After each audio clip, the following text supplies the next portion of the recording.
and welcome to this edition of FYI. I'm Elaine Chang-Baxter, the Director of Partnerships for Montgomery County Public Schools. With us in the studio today is Niki Hazel. Niki is the Associate Superintendent of Curriculum and Instructional Programs. Thank you so much for joining us today. Thank you. So what are these new major curriculum updates that are being implemented in English and Language Arts and Math?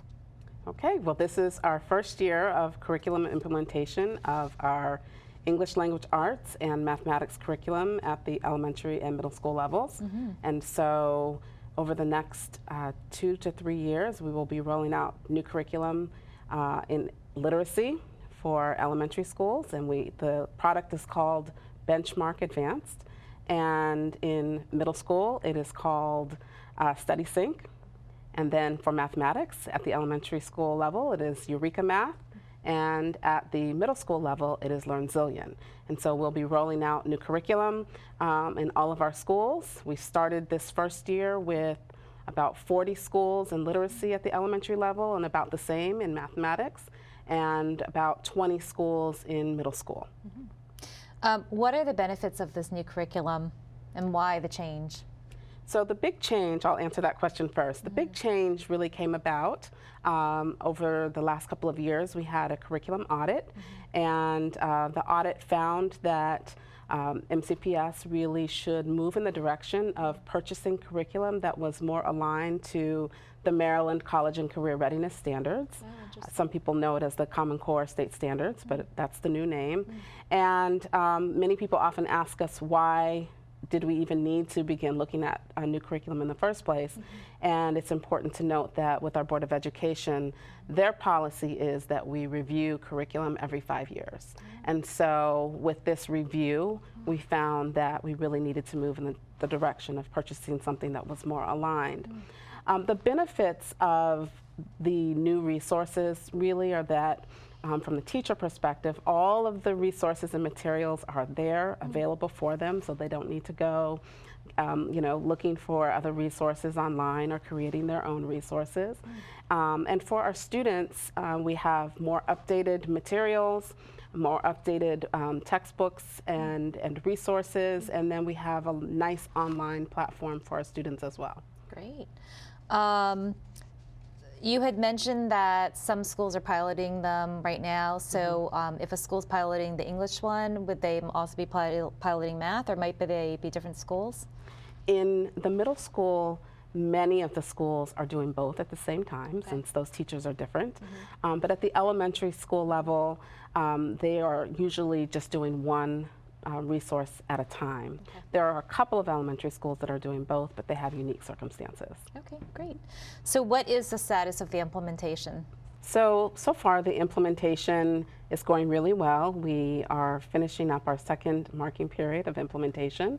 We've received very positive feedback from teachers and informally from parents as well. Oh, good. We have received some questions from parents about enrichment and questions about homework that we are considering and working through as we train teachers and as we communicate with our parents, and so that's been very helpful.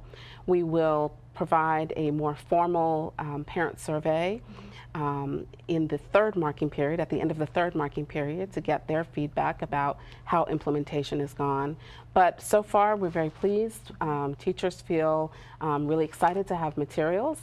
It certainly is a more rigorous curriculum, and so of course the training is really critical, but I think we're off to a really good start. Great. Are they finding kids to be more engaged? And Absolutely. Kids are more engaged.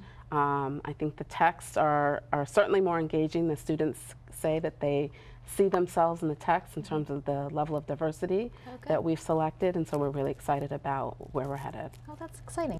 So when you said that different schools are implementing the curriculum, how are they selected?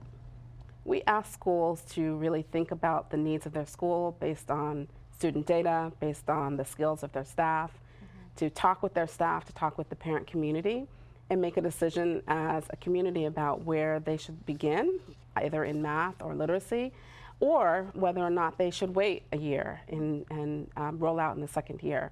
So schools really made the decision on their own, and we're in touch with the curriculum office about their decision. And then when schools selected on their own, did they select a certain grade to implement? The whole school implementing? Whole school. Okay. So whole school. Yes, we're doing whole school implementation at the elementary level and K-5 this school year. Next school year, we'll bring on the pre-K students. Oh, wow. And then in middle school, of course, it's just the math department or the English department. And our expectation is that for next year, we've asked all of our elementary schools to consider joining mathematics so that we can have all of our elementary schools implementing math curriculum next year. And in middle school, the same thing. Okay. I hear there's some new instructional tools that might be kind of cool that are being implemented with the curriculum. Can you tell us about those? Yes, so certainly we are really excited about some of the digital opportunities that we have with the new curriculum, particularly at the secondary level. We are finding that many of the students have novels and other texts that they can read online, but we also have them in print copy for those who prefer. And we also have some really exciting additions at the middle school level where students are able to actually read recent news articles that the vendors have worked with us to develop, and they're at the students' reading level. So that's really exciting. But we also hear a lot from parents about the need to have textbooks. And so particularly at the elementary level in mathematics, we're really excited that the students have books, they're able to bring them home and have print resources available. Oh, great. What about the rollout plan for this implementation? How will parents know more about the rollout plan? Certainly. So we expect in the next few months to be able to share with schools and parents the dates that we will begin training our teachers for next school year's rollout. We will share online on our curriculum website what schools will be implementing curriculum for the second year, and we'll send a parent timeline so that they know when training is going to take place, when students are going to be getting materials, and we'll also have parent information sessions. Sounds good. And when do you think all of the implementation will be done? When do you think all the schools, the elementary and the middle schools, will be implementing the new curriculum?